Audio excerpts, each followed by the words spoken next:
routine that helps to create hydration into the feet. So if you suffer from foot pain, ankle pain, calf tightness, doing some work through the feet and with these little balls is perfect. So we're going to start with a large soft ball, but you also need your large hard ball. You're going to stand with your feet side by side. You want to look down and check that they're side by side. Relax your arms down by your body and close your eyes. Just take a moment now and just get a sense of what we call your body sense, where you want to feel your feet to the floor and just notice where we're weighted. So notice if you feel like you're weighted more to the front of the foot or the back of the foot, or perhaps you're equally weighted between your toes, your forefoot, and your heel. You also want to notice if you're standing equally on the right and left foot, or if you feel like you're a little heavier weighted to one side over the other. Scanning up your legs, notice if you're clenching through your thighs or pulling your kneecaps up or tightening your glutes. If you are, just let that relax and just notice that that is a lot of extra energy that we're using just to stand. Taking your focus back down to your feet, take a breath in. And as you exhale, you're going to lift all 10 toes up off the floor. We're going to hold that for a moment. Just give our body a chance to adapt to its new center of gravity. Take another breath in. And as you exhale, place your toes back on the floor and notice if you jerk forward and how much. Open your eyes. So we're going to take the large soft ball.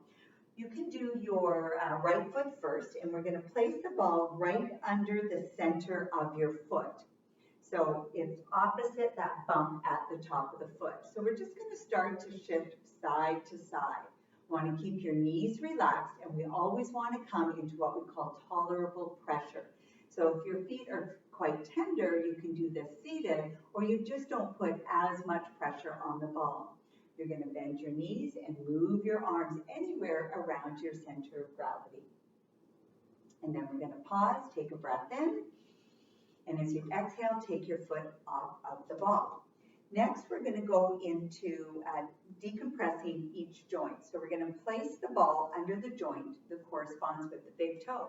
Notice my legs are staggered, my knees are relaxed, body is tall.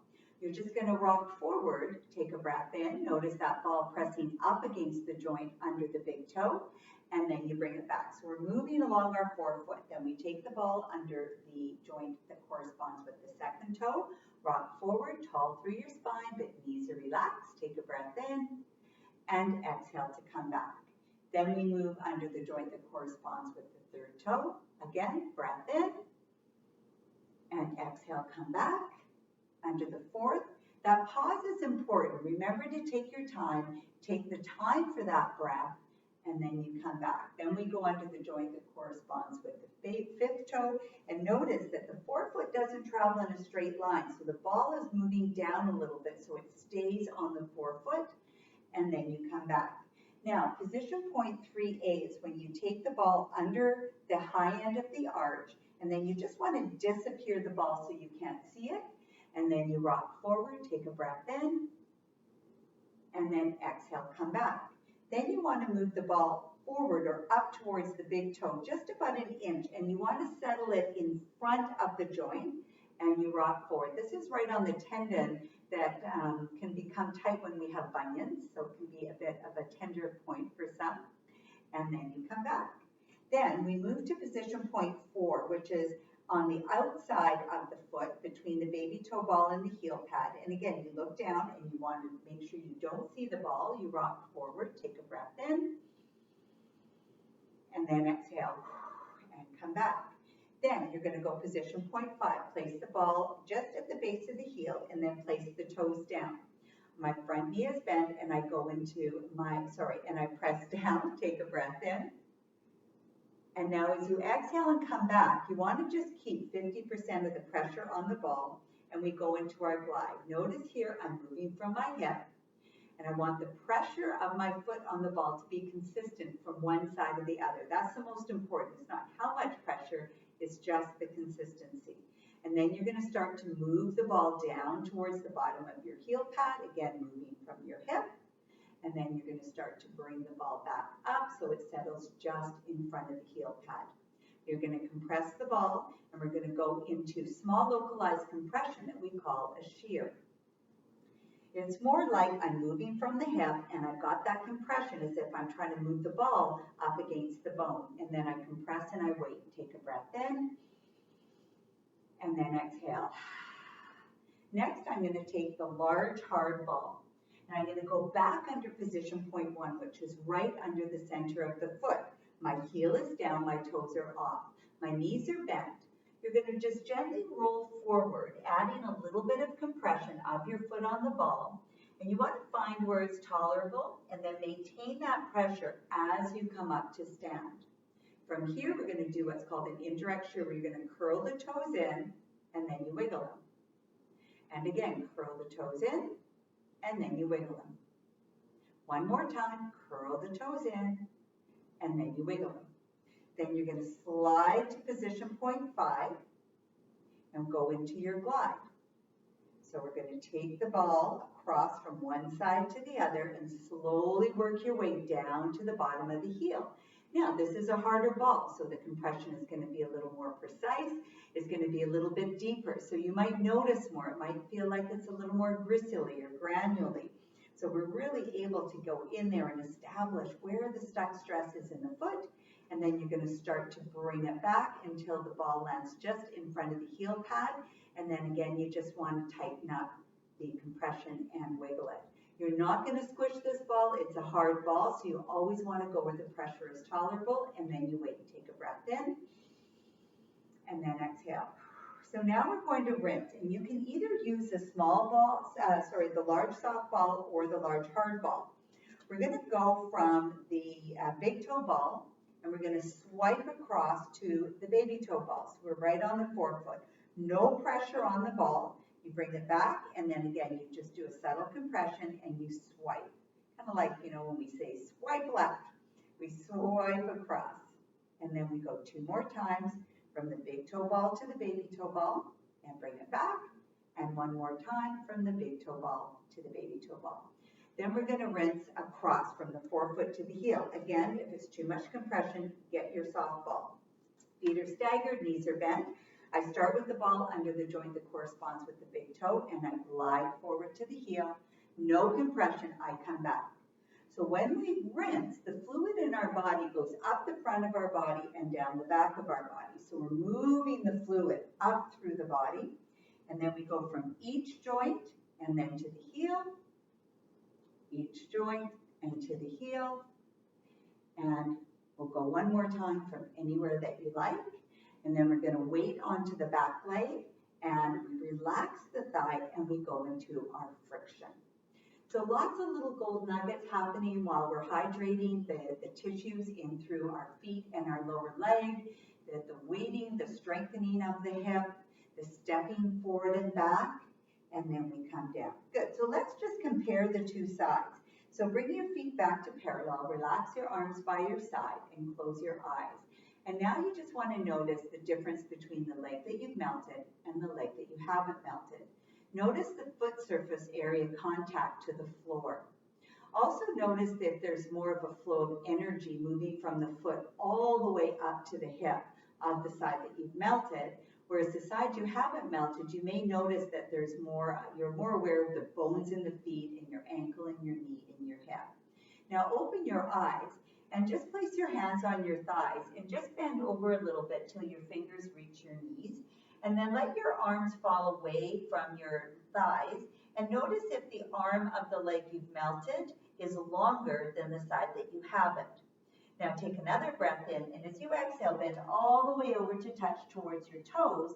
And just notice if the side that you've melted, if it feels more like a continuous lengthening from your heel up to your sits bone, whereas the side you haven't melted yet, do you feel more that tension in your calf and then your hamstring? Bend your knees, take a breath in, and as you exhale, roll all the way up to standing. So even though we're doing work with the balls on our feet, you can see when you're standing there and the arm of the side you've melted is longer, you can get that sense that, wow, this really is affecting all the way up my body, all my joints into my low back. So taking your large softball, we're now going to do the other foot. So we'll go right in the center of the foot in what we call position point 1. And feet are side by side, and we're just going to start kneading. Again, always always tolerable pressure. Melt should never hurt. So you choose how much weight you put with your foot onto that ball. Then you're going to bend your knees and move your arms around the center. This is helping your body to establish where its center of gravity is, or what we call your autopilot.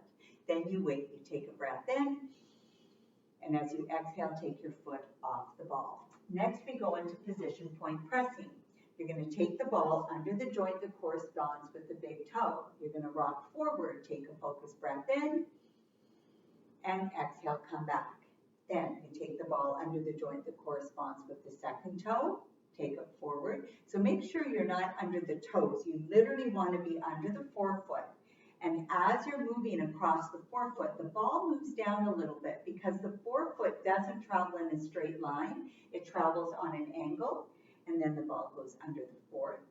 And we wait. The reason we're waiting for that breath is that we're doing two things. One, we're mobilizing the joints, and we want to give the joints an opportunity to actually get that sensation from the ball to release, to move. The second thing that we're doing is we're communicating with the nerve endings. There's thousands of nerve endings in our joints at the bottom of the feet that communicate all the way up to our brain. So next we take the ball under the high end of the arch, and then you want to disappear the ball. Again, legs are staggered, knees are bent. You rock forward, take a focused breath in, and then you exhale. Then you move the ball up towards the big toe, just about an inch. You still want to be on the soft tissue, not on the joint. Come forward again, find that tolerable pressure, and then you come back, and then you're going to take the ball to the outside between the baby toe ball and the heel pad, and then you disappear the ball and rock forward, take a breath in, and exhale, come back. Next, you place the ball under the heel pad, and then the toes come down, rock forward, take a breath, and exhale as you come back. You want to keep 50% of the pressure on the ball, and you're going to go into your glide. Again, moving from the hip joint, and the consistency of the pressure on the ball is what matters. Once you've got that ball control, start to move the ball down towards the bottom of the heel pad, and then you're going to move it back up again until the ball settles back at position point 5 right in front of the heel pad. Then we compress the ball and we go into our shear.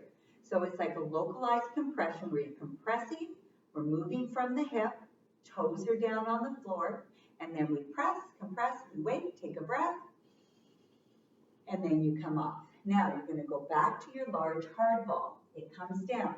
You want to carefully place the center of your foot over the ball. We want to watch that we just don't step on the ball, because again, that ball doesn't compress, and we don't want to cause any damage to the foot. We just want to get enough compression to bring fluid flow back into the area.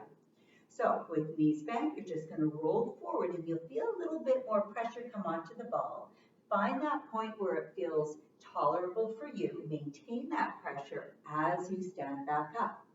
And then with your heel down and toes up, you're going to curl your toes and wiggle them. And you're going to curl your toes and wiggle them. And one more time, curl your toes and wiggle them. Take a breath and exhale, come off the ball. So you always want to take your foot off that hard ball. Next, we go to position point 5. So we're going to go right in front of the heel pad, toes are down, and we're going to go into our glide. So again, we're moving from the hip back and forth. And you're going to start to work your way down to the bottom of the heel. And just noticing how it feels. Are there any points of tenderness? Does it feel smooth? Does it feel gristly? Start to work your way back to being in front of the heel pad. And then once you're at position point 5, you're going to just compress a little bit more and then tighten the glide. Tighten it and wiggle it. And there's your shear. And then you wait, take a breath in. And exhale. So now we want to rinse. We want to make it a global treatment. So we're going to start by going across your forefoot from the big toe joint to the baby toe joint. Take the pressure off and bring it back. Same thing. Again, with the rinse, you don't have to have a lot of pressure to get the job done. We simply are moving the fluid. Just like in the bathtub, when you're moving the water around the tub, you want to move it in that same direction. Once the inertia gets going, the water just flows. And bring it back. So now we want to rinse from the top of the foot to the bottom of the foot. Again, if it feels too much with the hard ball, just go to the soft ball. So I start under the joint that corresponds with the big toe. Body is tall, knees are relaxed. I'm going to roll forward to my heel, take the pressure off the ball, and come back. Then I go to the joint that corresponds with the second toe, press forward, and then I come back. And again, the third toe, and back, and the fourth.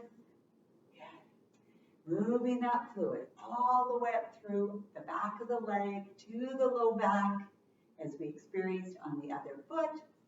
And we'll do one more pass from anywhere that you like.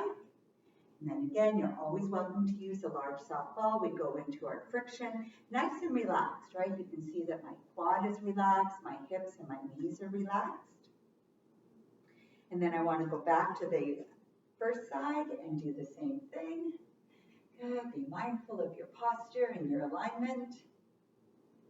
Good. And then one more time. So always finish with friction twice. Friction stimulates the lymphatic system, and your calves are the second heart. So we need our calves to be released, and doing the foot treatment really is a direct treatment into the calves, and that's what pumps the lymphatic flow and the fluids back up through the body.